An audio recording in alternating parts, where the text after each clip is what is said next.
A paz do Senhor Jesus Cristo. Gostaria de deixar uma pergunta para você que para analisar. Como é que os gigantes eles atravessaram o dilúvio? A Bíblia diz que 8 almas adentraram a arca. O restante da carne pereceram, ou seja, todos pereceram. Eu te pergunto, como é possível que os gigantes apareçam depois do dilúvio, especialmente na história dos juízes, onde Josué e ali os exércitos de Deus lutaram contra os gigantes, filhos de Anak. E ali mais à frente no livro de Reis, um gigante bem conhecido, Golias. Como explicar tudo isso? É possível que ele ficou em cima da arca? Tem que o diga isso. É possível que havia uma cidade no tempo da mitologia grega chamada Atenas? Será que os gigantes foram até a esta cidade debaixo d'água e depois que o dilúvio passou eles saíram? Pois sabemos que a origem do gigante foi a relação dos filhos de Deus com as mulheres, ou seja, os filhos de Deus aqui relatado é os anjos. Podemos contemplar isso no livro de Jó primeiro, quando se reuniram os filhos de Deus e ali estava Satanás, eram os anjos. Então, sabemos que os anjos eles tinham o poder de personificar em ser humano, se materializar em matéria. Podemos ver isso na história do próprio Abraão, quando 3 anjos aparecem a ele para ir conferir o estado de Sodoma e Gomorra e comeram ali. Podemos também lá na casa de Ló, eles estavam comendo, eram anjos enviados. Podemos ver isso lá no pai de Sansão, Manoa, quando os anjos se compareceram para trazer uma profecia. Então vemos em vários momentos os anjos se materializar. Então isso é uma verdade. Mas enfim, eles passaram por onde? Por cima da arca, como muitos dizem, sei lá, uma filosofia que ele grudou na arca. É possível entender uma coisa, irmãos, que em cima da arca era impossível. Pela chuva, volume de chuva, possivelmente muita ventania, abaixo da água não, porque ser humano não respira debaixo da água, por mais que nasceu do anjo. A resposta mais provável, ela se explica biologicamente. Eles passaram na corrente sanguínea dos moradores da arca. Genética. A genética é a área da biologia que estuda as informações hereditárias passadas de pais para filhos. Os responsáveis por essa transmissão de características são os genes, que formam o DNA e que dão as características às pessoas. O conjunto de genes recebe o nome de genoma. O genoma é expresso de 2 formas, o genótipo e o fenótipo. O fenótipo são as partes visíveis das nossas informações genéticas. Por exemplo, a cor dos nossos olhos, a cor do cabelo, o aspecto do cabelo e a sua altura. Lembrando que o fenótipo é influenciado pelo meio ambiente e por conta disso ele pode se expressar de maneira diferente das informações contidas nos seus genes. Exemplo, seu cabelo é escuro e você vai descolar ele ou pinta de outra cor. O genótipo é a parte não visível do genoma. Ele é representado pelos genes que são expressos no fenótipo. Então, o genótipo é a parte dos genes e o fenótipo é a expressão dessa parte dos genes, mais o ambiente. Mas como ocorre a transmissão das características? Como que essa característica é passada de pessoa para pessoa? Essas características ocorrem através dos gametas, que são o espermatozoide e o óvulo.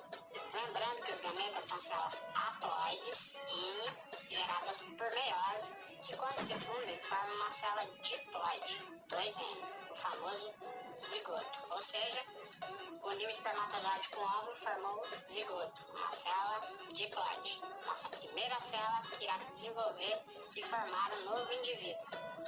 Agora vamos falar um pouquinho sobre cromossomos. Os cromossomos contêm as estruturas do DNA que carregam os genes que definem suas características que são particulares de cada um. Os cromossomos homólogos são aqueles cromossomos que formam pares. Alelos ou genes alelos são genes que estão na mesma posição dos cromossomos homólogos e são responsáveis por determinar a mesma característica. Eles podem ser alelos dominantes característica dos genes domina sobre os demais. Lembrando que os alelos dominantes são aqueles representados por letras maiúsculas. Os alelos dominantes são expressos em condições homozigóticas e heterozigóticas. Alelos recessivos. Os alelos recessivos são aqueles que apresentam características recessivas e só expressam em condições homozigóticas e são representados por letras minúsculas. E por último, homozigoto e heterozigoto. Organismos homozigotos são aqueles que apresentam pares de genes idênticos, ou seja, azão-azão ou azinho-azinho. Em outras palavras, eles possuem genes alelos idênticos. Enquanto isso, os heterozigotos caracterizam indivíduos que possuem dois genes alelos distintos, ou seja, azão-azinho, por exemplo. É isso aí, pessoal. Espero que vocês tenham entendido. Se vocês gostaram, deem um like e fiquem atentos para os próximos vídeos. Muito obrigado e fiquem bem. Pois é, pessoal, podemos aí já contemplar e ver que realmente os gigantes não passaram por cima da arca, grudaram na arca, ou nadaram até uma cidade chamada Atena e lá esperaram o dilúvio passar. Podemos ver aí que claramente, cientificamente, era impossível eles conseguir ficar 40 dias ali por lado de fora daquela arca com ventos fortes, chuvas, com fome, não. Ou debaixo d'água, porque é impossível o ser humano respirar debaixo d'água. Sabemos então, irmãos, que houve 3 gerações. A de Sete, a de Caim e a dos gigantes, que foi formado por anjos que se materializaram como homens, tiveram relação com as mulheres. E isso trouxe biologicamente o DNA dos anjos para esse nascimento, por isso que eram homens mais avantajados, por isso que eram homens mais fortes, se tornaram ali os poderosos daquela época, porque eles não foram ali criados, mas foi gerado da genética dos anjos. E isso se misturou ao longo daquele período com as outras pessoas, tanto com a geração de Sete, como a geração de Caim e a geração dos filhos de Deus, que era representada ali por anjos materializados em homem. Então ali as características desses anjos de força, de poder, de altura, que eles são assim, veio para a genética natural e física dos seus filhos com as mulheres.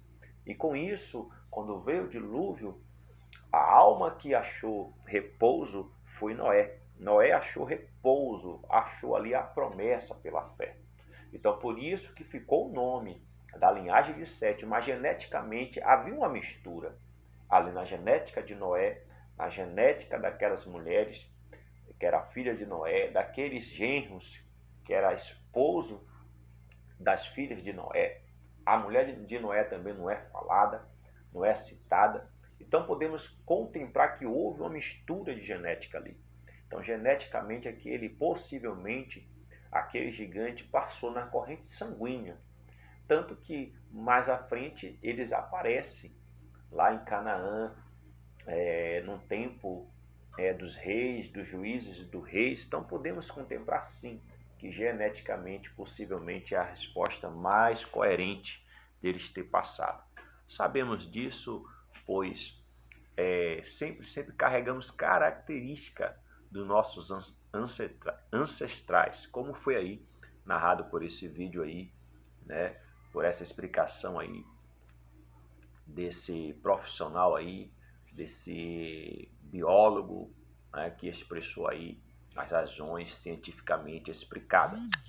Então, irmão, vamos entender. Não só isso, como também você que quer saber sobre a questão da esposa de Caim, que é outro problema aí que muitos tentam adivinhar. E para completar e explicando essa situação, sabemos sim que o gigante deixou de existir. Por quê? Porque no tempo que eles proliferaram, as suas características voltaram a se manifestar na Terra, eles foram desraigados completamente ali pelo povo de Deus. Então, consequentemente, aquela genética foi enfraquecendo, é como um animal que entra em extinção. como uma planta que entra em extinção por muita degradação, por muito afetar, e vão enfraquecendo, cada vez mais vai sumindo. Então, houve um desraigamento, né, daquelas características da terra. Aqueles homens foram altamente ali mortos, foram arrancados, desraigados pelas suas raízes. Então, diminuiu bastante. Hoje vemos homens altos, mas não com aquela proporção de força, de altura, que dava medo às pessoas que iam enfrentar, como os espias de Israel disse que parecia ser gafanhoto diante deles. Mas que Deus possa abençoar todos. É só para tirar umas dúvidas e possíveis dúvidas, né? Às vezes não conseguimos explicar espiritualmente, mas biologicamente também tem resposta cientificamente.